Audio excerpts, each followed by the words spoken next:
Yeah, David, at the moment on a rainy Tuesday as it is today, protests are minimal, just about a dozen or so, maybe 24 people out here. And we've only seen federal officers really come outside the gates to let cars in or out and then go back into the facility. In fact, to be frank with you, there are probably just about as many media members here as there are protesters at this time. So then it brings into question, how do we get here? What's the context? What does the criminal activity and arrests look like? And here's what we uncovered.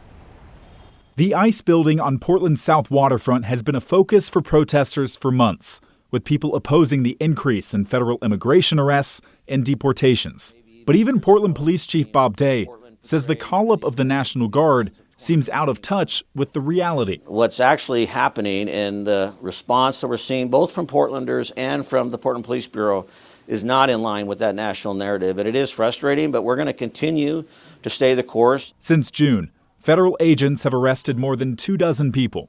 Most arrests occurred in the first month of protests, and most have led to misdemeanor charges. So far, 4 cases have been resolved. 3 people charged with failure to obey a lawful order pleaded guilty and received 6 months of probation and fines. Another case was dismissed.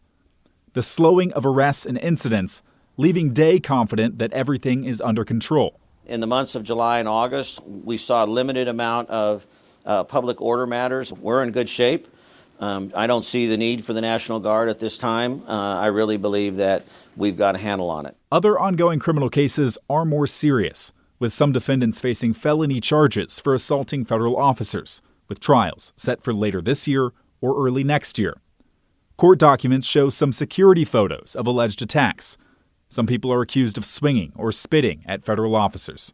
The activation of the National Guard brings renewed interest to the ICE building and surrounding area, where federal agents have arrested 5 people since July 4th. The fact of the matter is, and it's been highlighted so many times so well, but I just want to emphasize, this is one city block.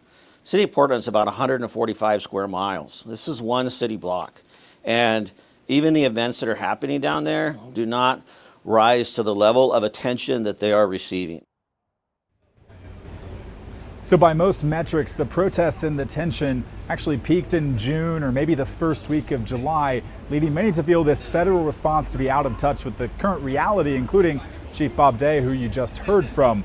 When it comes to today, this could bring renewed attention and more protests, this National Guard call-up and the federal response, but we're not seeing that as of this moment. Back to you. Yeah, all such important context. Really appreciate you digging into those cases as well. Evan Watson in South Portland. Thank you, Evan.